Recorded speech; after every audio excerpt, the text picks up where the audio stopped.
Hello guys, I hope you like my videos. If you like my videos please like share and subscribe our channel. आज हम लोग class 12 chapter 7 integration की exercise 7.5 के question number 9 to question number 16 आपके साथ discuss करने जा रहे हैं. डियर, सिर्फ एक रिक्वेस्ट है आप लोगों से कि आप लोग जो भी ये चीज देख रहे हैं कि कहाँ पर कौन सी एक्सरसाइज है, तो उसके लिए प्रॉपर चैप्टर में आप जा सकते हैं. चैप्टर में आपको हर चीज जो है वो सीक्वेंस में मिल जाएगी और इवन जो रीलोड वीडियोज हैं वो भी आपको प्रेफरेंस में पहले मिल जाएंगी. और अगर आप बात करते हैं पूरे 12th के मैथ्स की, तो 12th मैथ्स की भी पूरी प्लेलिस्ट बनी हुई है. तो प्लीज अगर आप कोई भी सब्जेक्ट देख रहे हैं, चाहे वो इकोनॉमिक्स देख रहे हैं, चाहे मैथ्स देख रहे हैं, चाहे बीएसटी देख रहे हैं, चाहे अकाउंटेंसी देख रहे हैं, तो प्लीज रेफर प्लेलिस्ट. उससे आपको बहुत ज्यादा आसानी होगी, आपको ढूंढने में दिक्कत नहीं होगी. कई लोगों का ये भी कहना था कि ma'am previous year questions upload कर दीजिए. तो डियर, वो भी आप लोगों के पास प्लेलिस्ट है अलग से. एमसीक्यूज को लेकर भी आपको अलग से प्लेलिस्ट देखने को मिल जाएगी.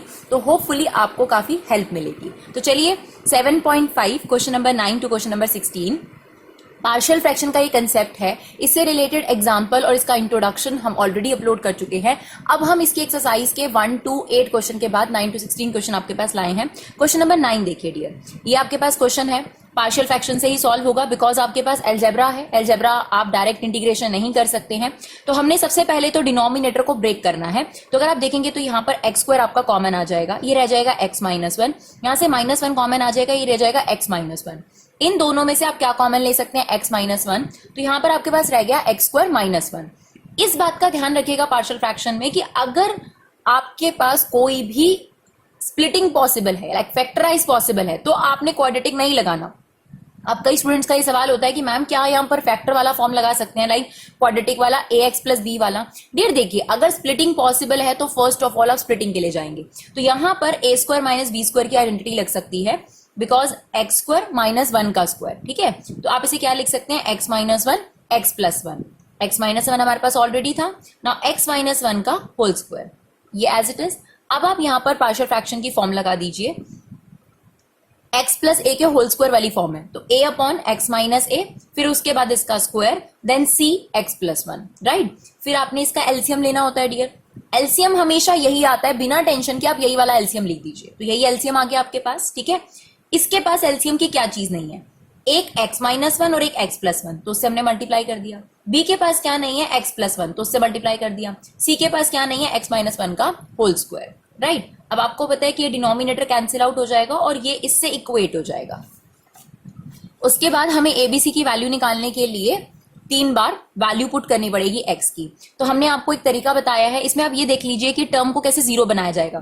तो अगर आप यहाँ x की वैल्यू 1 रख दें तो 0 बन जाता है. अगर आप x की वैल्यू -1 रख दें तो एक 0 और बन सकता है. तो आप सबसे पहले x की वैल्यू 1 रख दीजिए बोथ साइड. ठीक है, तो ये हो जाएगा 3 + 5 8, ये आपका 0 हो गया. ये आपके पास आ जाएगा 2, ये भी आपके पास 0 हो गया. ठीक है, तो आप देखिए 8/2 आपके पास b की डायरेक्ट वैल्यू आ गई 4. ठीक है, b की वैल्यू आ गई आपके पास. अब x की वैल्यू -1, क्योंकि वो रखने पर भी आपकी 0 टर्म बन रही है. तो आपने जितने भी यहाँ पर टर्म्स होते हैं उनको 0 के इक्वल रखकर आप x की वैल्यू डिटरमाइन कर सकते हैं कि आप क्या रखें. तो x की वैल्यू 1 और x की वैल्यू -1. 1 रखकर हमारे पास b की वैल्यू आ गई. अब आप -1 रख दीजिए बोथ साइड. -3 + 5, राइट, 2. यहाँ पर अगर हम रखेंगे 0, यहाँ पर रखेंगे 0, ये आ गया -2 का स्क्वायर, दैट इज 4. तो c की वैल्यू आ गई डियर आपके पास 2/4, दैट इज 1/2. 2 वैल्यूज आ गई. अब हमें ये नहीं पता कि हमें x को क्या रखना चाहिए. कुछ भी रख दीजिए बिना टेंशन के. 0 1 2 1 और -1 तो आप रख चुके हैं, इसके अलावा कुछ भी रख दीजिए. तो हमने x की वैल्यू 0 रख दी बोथ साइड. एक इक्वेशन बनकर आ जाएगी आपके पास. देखिए ये 5, ये अगर आप 0 रखेंगे तो -1 + 1, ये आ जाएगा -a. ये हो गया आपके पास b, ये हो गया आपके पास c. बस आपके पास b और c की वैल्यू ऑलरेडी है, यहाँ सब्स्टिट्यूट कर दीजिए. ठीक है, इसे सॉल्व करके इधर ले आइए और आपके पास a की वैल्यू आ जाएगी. तो आपके पास a b c 3 वैल्यूज आ गई. अब आप इंटीग्रेशन ले लीजिए. ठीक है, जो आपके पास था. तो a upon this, b upon this, c upon this. तो a की वैल्यू हमने बाहर ले ली, b की वैल्यू भी बाहर ले ली, c की वैल्यू भी बाहर ले ली. अब इंटीग्रेट कर दीजिए. 1/x का इंटीग्रेशन log x.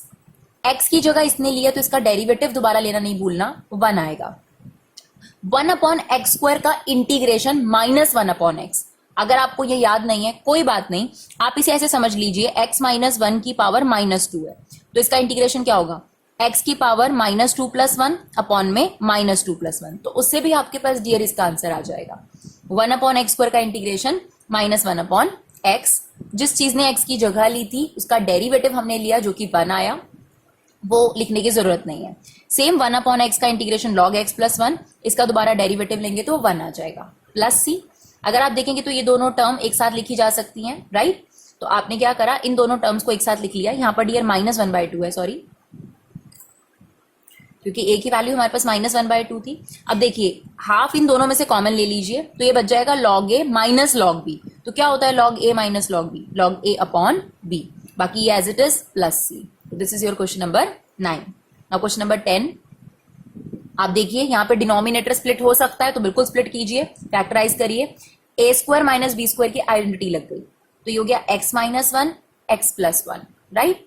अब आप इसे पार्शियल फ्रैक्शन की फॉर्म में प्रेजेंट कर दीजिए, a upon x minus 1 b upon x plus 1 c upon this.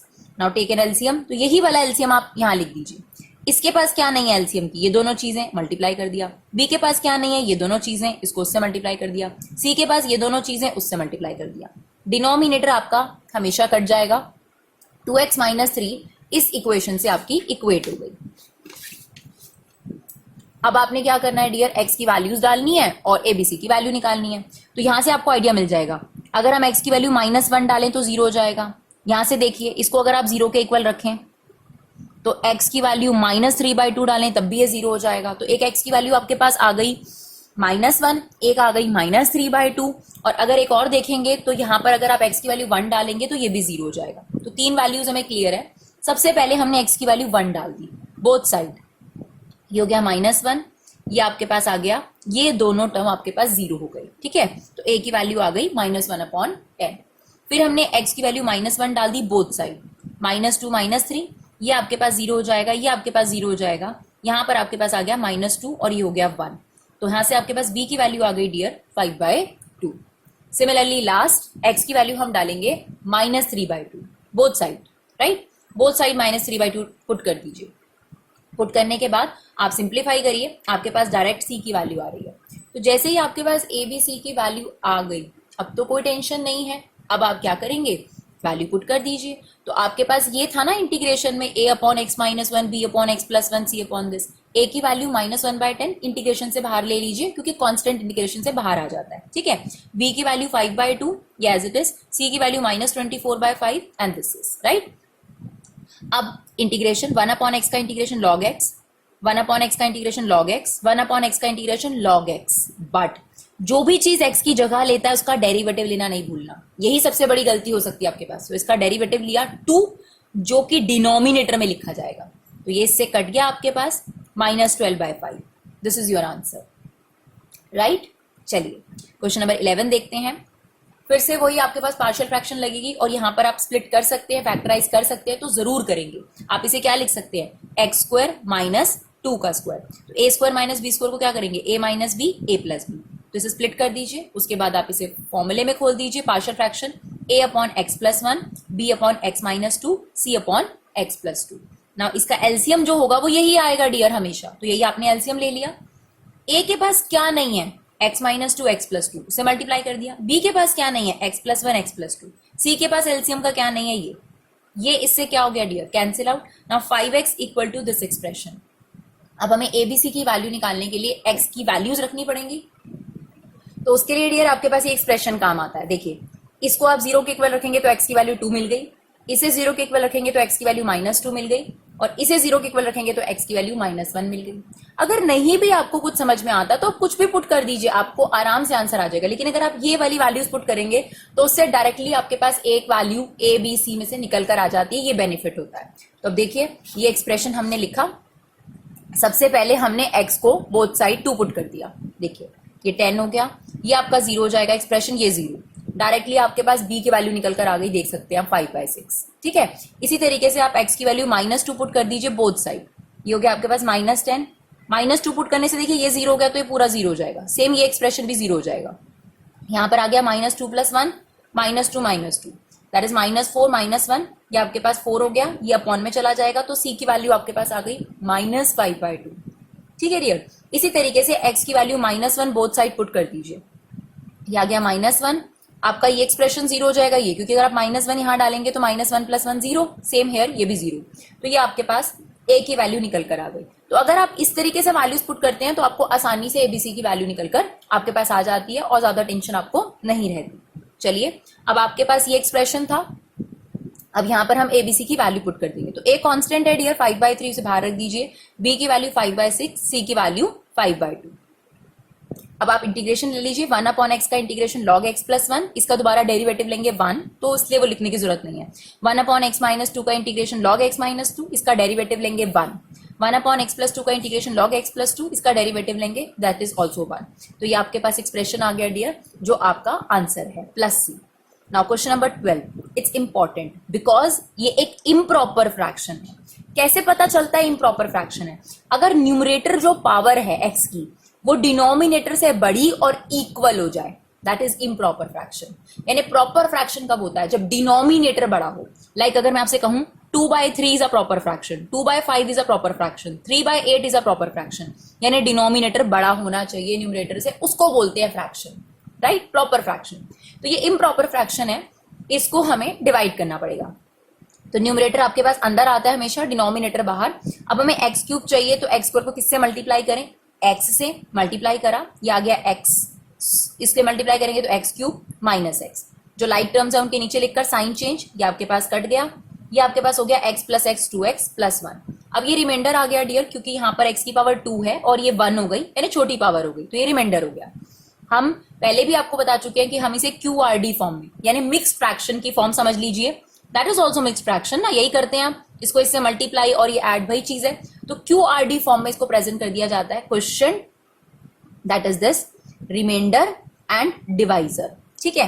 तो question plus reminder upon divisor. अब आप इन दोनों पे अलग अलग इंटीग्रेशन लगा सकते हैं, तो इस पर हमने अलग इंटीग्रेशन लगाया, इस पर अलग, और इसे भी सेपरेट कर दिया, 2x upon x square minus 1 and 1 upon x square minus 1, right? X का इंटीग्रेशन आपके पास हो गया एक्स स्क्वायर बाई 2, इसका भी आपके पास 1 upon x square minus a square वाला इंटीग्रेशन हो गया 1 upon 2a log x minus a x plus ए।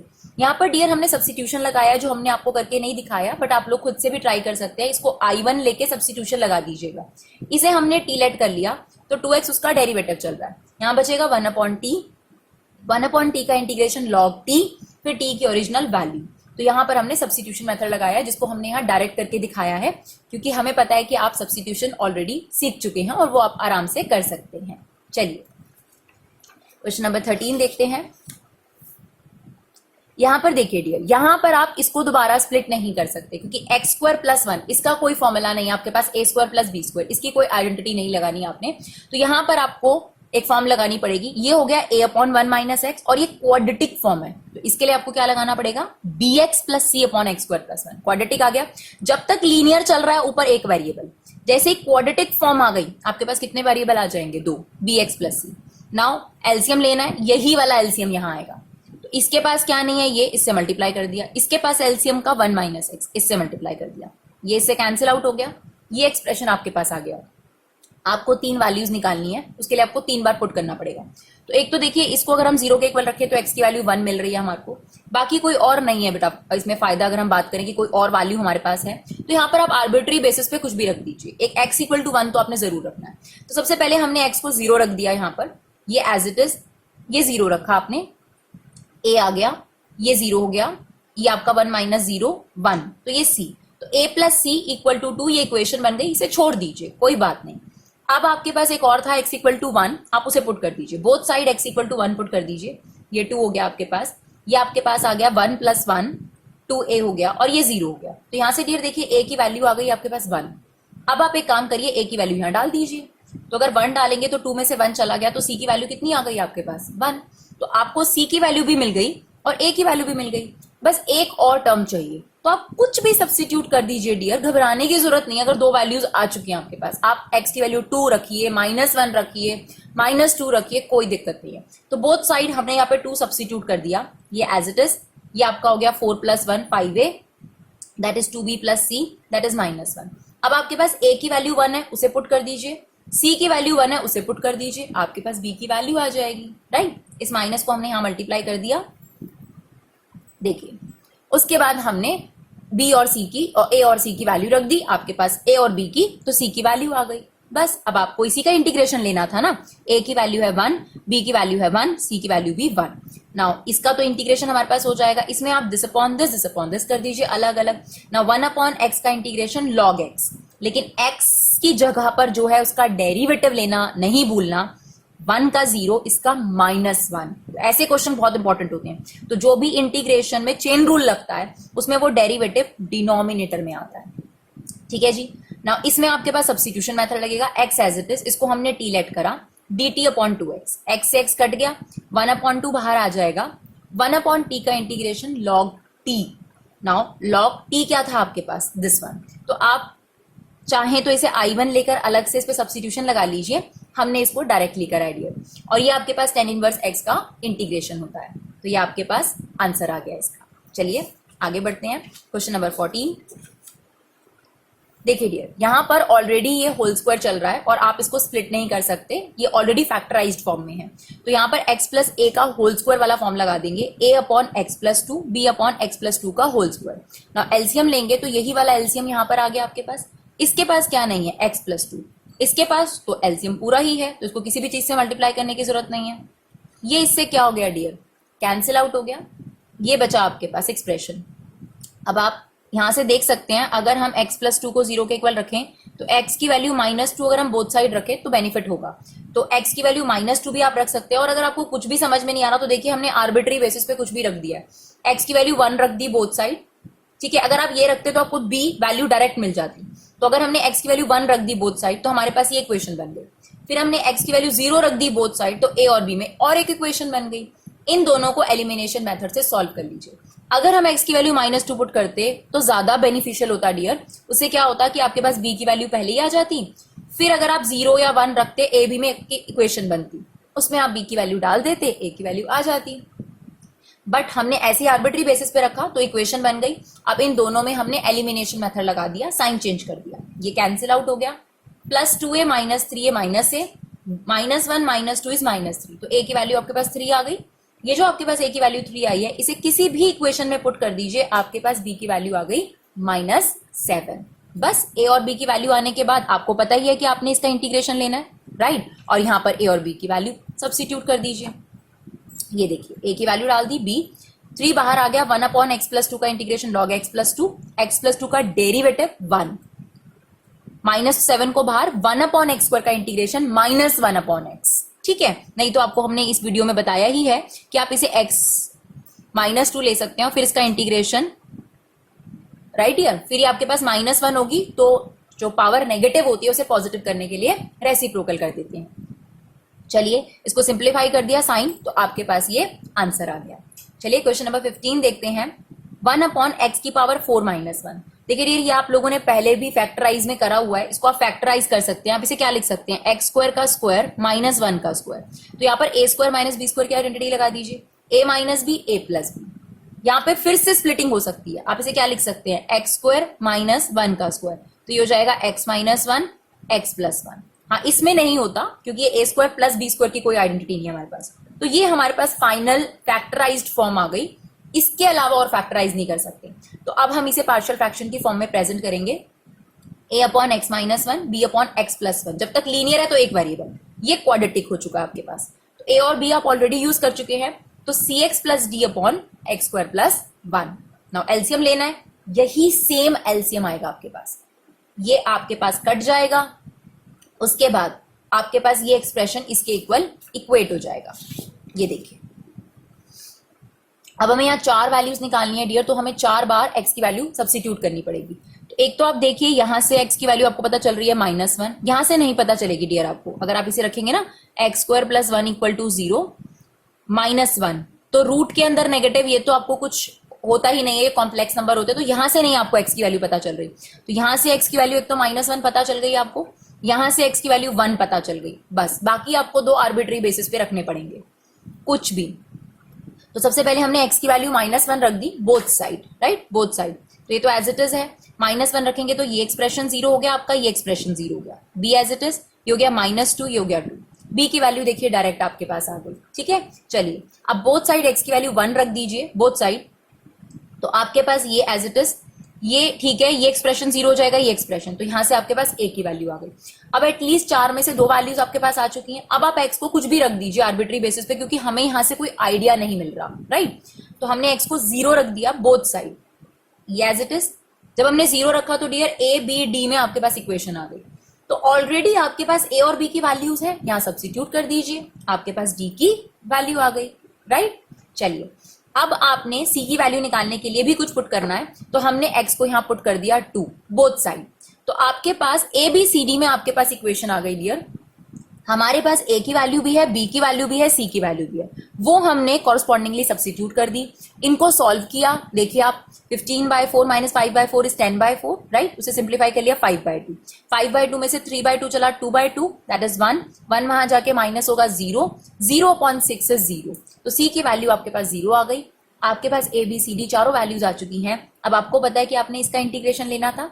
ए की वैल्यू 1/4 बाहर ले लिया, बी की वैल्यू -1/4 बाहर ले लिया, सी 0 है, डी की वैल्यू है -1/2। इंटीग्रेशन ले लीजिए, 1/x का इंटीग्रेशन log x -1, इसका डेरिवेटिव, क्योंकि फॉर्मूले में यहाँ x होना चाहिए, उसकी जगह x -1 है, उसका derivative 1। Same minus log x + 1 बाहर लेंगे तो ये tan इनवर्स x। अगर आप इसमें से 1/4 कॉमन ले लेंगे तो ये log a minus log b हो गया, विच इज log a/b। तो दिस इज योर आंसर। चलिए फटाफट से क्वेश्चन नंबर 16 भी देख लेते हैं। देखिए डियर, अब देखिए यहाँ पार्शियल फ्रैक्शन नहीं लगाई जा सकती फिलहाल तो, क्योंकि आपके पास x की पावर n के लिए क्या करा जाए ऐसा हमारे पास नहीं है, क्योंकि हमारे पास ज्यादा से ज्यादा x की पावर 2 तक है। तो सब्स्टिट्यूशन मेथड, जहां पे कुछ नहीं लगता वह सब्स्टिट्यूशन मेथड बहुत हेल्पफुल होता है। तो इसको आप t लेट कर लीजिए, इसका derivative now dt n x की पावर n-1, 1 का derivative 0, 1/x as it is. इसे आपने क्या लिया था t, नाउ dx की जगह पर आ जाएगा dt अपॉन दिस, ठीक है। n कांस्टेंट है, उसे आपने बाहर ले लिया, t एज इट इज। ये है x की पावर 1, ये है x की पावर n-1, क्योंकि बेस सेम है और इनटू हो रहा है तो पावर्स ऐड हो जाएंगी। तो n-1 + 1, ये क्या रह गया डियर आपके पास x की पावर n। जब इंटीग्रेशन t के रिस्पेक्ट में हो चुका है तो x की टर्म्स में आपके पास नहीं रह सकता, तो आपको इसको सब्स्टिट्यूट करना पड़ेगा। तो ठीक है, सब्स्टिट्यूट कर दीजिए, x की पावर n की वैल्यू क्या हो जाएगी, t-1। अब देखिए कोई दिक्कत वाली बात नहीं है, आप पार्शियल फ्रैक्शन बना लीजिए, a/t b/t-1। एलसीएम ले लीजिए, यही वाला एलसीएम आता है, ये कट गया आपके पास, ये एक्सप्रेशन आ गया। एक बार हमने t की वैल्यू 1 रखी, उससे b की वैल्यू आ गई आपके पास। एक बार हमने t की वैल्यू 0 रखी, a की वैल्यू आ गई हमारे पास -1। मेन चीज आपके पास यही थी, उसके बाद तो पार्शियल फ्रैक्शन नॉर्मल हो गया। नाउ इसका इंटीग्रेशन ले लीजिए, 1/t का integration log t, same log t की ओरिजिनल वैल्यू सब्स्टिट्यूट कर दीजिए। उसके बाद आप देखें ये 1 से 1 कट जाएगा, log a minus log b, तो log a/b is your answer. I hope आपको ये वीडियो समझ में आया हो। Thank you so much guys for your love and support. Keep supporting Vibha classes.